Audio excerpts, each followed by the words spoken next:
Hello बच्चों। आज हम लोग कक्षा 10वीं के फिजिक्स का एक क्वेश्चन देखते हैं। तो चलिए शुरू करते हैं। चुंबकीय क्षेत्र में धारावी चालक पर बल क्या है, वर्णन करें। यानी जो चुंबकीय क्षेत्र होता है तो उसमें जिस चुंबकीय क्षेत्र से विद्युत पास होती है तो उस पर किस किस प्रकार का बल लगता है उसके बारे में चलिए हम लोग पता करते हैं। चुंबकीय क्षेत्र में धारावाही चालक पर लगने वाले बल की दिशा फ्लेमिंग के वाम हस्त नियम पे से पता चलता है। यानी आप अपने बाएं हाथ को ऐसी फ्लेमिंग के बाएं हाथ के नियम से पता चलता है। तो फ्लेमिंग का बाएं हाथ का नियम बाएं हाथ का नियम क्या है भाई? तो आप अपने बाएं हाथ को इस आकार में देखिए, इस आकार में आपको ऐसी करना है। यानी ये एक लाइन इधर इधर और ये ऊपर, जो ये है आपका थंब हो गया। थंब माने अंगूठा, अंगूठा ये हो गया इंडेक्स तर्जनी, ठीक ना। और ये हो आपका मिडिल में मध्य। तो आप ऐसे जब देखेंगे तो जो ये है वो क्या बताएगा, फोर्स बताएगा। जो अंगूठा है वो क्या बताएगा, फोर्स। और ये जो तर्जनी उंगली है ये बताएगा आपका मैग्नेटिक फील्ड, यानी मैग्नेटिक फील्ड जिधर है, ठीक ना। और ये क्या है, ये जो मध्य है वो बताएगा करंट।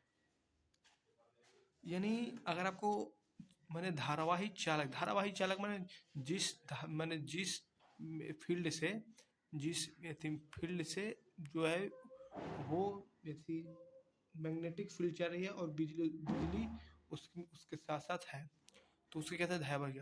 तो जब आप देखेंगे तो वाम हस्त के नियम से जो अगर आपको बल निकालना हो तो देखना कहाँ है कि यदि जो यदि करंट है वो किस दिशा में है, और जो मैग्नेटिक फील्ड है अगर करंट इस दिशा में चल रही है तो मैग्नेटिक फील्ड ये होगा और फोर्स ऊपर की ओर रहेगा। अगर करंट की दिशा मान लीजिए उल्टा है, करंट की दिशा इधर है तो मैग्नेटिक फील्ड बाहर की ओर और जो फोर्स है बल है ऊपर रहेगा और चुंबकीय शक्ति बाहर की ओर रहेगा। यही चीज़ है। चुंबकीय क्षेत्र का अधिकृत फार्मूला क्या है? तो फोर्स बराबर विद्युत धारा इंटू चालक की लंबाई इंटू चुंबकीय की तीव्रता, यानी चुंबक का कितना तीव्रता है, साइन थीटा।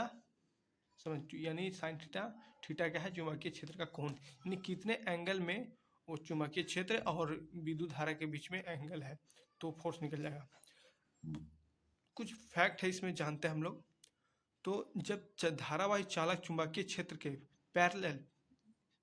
परपेंडिकुलर, जब जब धारावाही चालक चुंबक क्षेत्र के परपेंडिकुलर यानी सीधा, जब सीधा होगा तो उस पर बल लगने वाला सबसे अधिक होगा। यानी मान आपको समझना है कि ऐसे विद्युत धारा चल रही है, ठीक ना, और उसके ऊपर से बल लग रहा है, तो ये बल जो लगेगा, जो ये फोर्स होगा वो सबसे मैक्सिमम होगा, सबसे अधिक होगा। आए समझ में। और दूसरी पॉइंट, जब धारावाही चालक, ये आपसे एमसीक्यू में पूछ सकता है। ये तीन जो फैक्ट हैं वो आपसे एमसीक्यू में पूछ देगा, एक नंबर वाले में पूछ देगा, वेस्टर्न प्रश्न में पूछ देगा इसको। दूसरा, जब धारावाही चालक चुंबक क्षेत्र के अनुदिश, अनुदिश माने साथ साथ, साथ साथ, ठीक ना, अनुदिश माने साथ साथ होता है।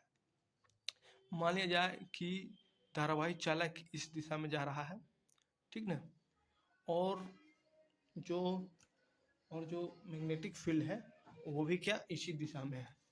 मैग्नेटिक फील्ड भी क्या है, मैग्नेटिक फील्ड भी चुंबकीय क्षेत्र धारावाही चालक इस तरह, आज मैग्नेटिक फील्ड ये है और चुंबकीय धारा इसी दिशा में चल रही है। यानी मैग्नेटिक फील्ड ये हो गया और चुंबकीय धारा उसी थी, मैग्नेटिक चुंबकीय धारा उसी दिशा में है। और क्या है, धारावाही चालक यानी करंट उसी दिशा में है। यानी करंट और चुंबकीय क्षेत्र का दोनों एक ही दिशा में है, तो उस समय फोर्स जो बल होगा वो जीरो हो जाएगा, क्योंकि दोनों एक साथ चल रहा तो वहाँ पे फोर्स क्या हो जाएगा, जीरो हो जाएगा, ठीक ना। दूसरे तीसरा देखते हैं हम लोग, एक समान चुंबकीय क्षेत्र में किसी भी बंद लूप पर कुल बल शून्य होता है, ठीक ना। यानी आपको ये बात समझना है कि जब मान लीजिए कोई एक मैग्नेटिक चुंबकीय क्षेत्र है और वो बंद है, लूप में है, किसमें है, लूप में। लूप यानी कहीं से भी खुला हुआ नहीं है, यानी अगर यानी बिजली चल रही है, यानी ये थी जो उसमें ये थी, क्या बोलते हैं, जो उसमें धारावाही चालक है, जो धारा है, विद्युत धारा है, वो उस लूप में चलती जा रही है, यहाँ भी आई, यहाँ भी आई, यहाँ भी आई और नीचे भी आई, यानी एक लूप में चलते रह रही है। क्या चुंबक थी विद्युत धारा चलते रह रही है, तो उसके बीच में, जो उसके बीच में जितने भी होंगे, उसके बीच में जितने भी धारावाही चालक चलेंगे, उसका बल जो होगा वो शून्य हो जाएगा। क्या हो जाएगा? शून्य हो जाएगा, यानी शून्य हो जाएगा। कहने का अर्थ यह है कि जब कोई भी लूप में जब विद्युत धारा उस लूप में बह रही हो, तो उसके बीच से चुंबकीय जो क्षेत्र है वो हमेशा उसके क्षेत्र, यानी एक लूप में जब विद्युत धारा चल रही है और चुंबकीय क्षेत्र उसके बीच में हो, तो वहाँ पे जो होगा वो बल हो जाएगा शून्य। ठीक है, आशा करता हूँ कि आपको ये समझ में आया होगा, और अपना प्यार पसंद लाइक सब्सक्राइब कर दें। धन्यवाद।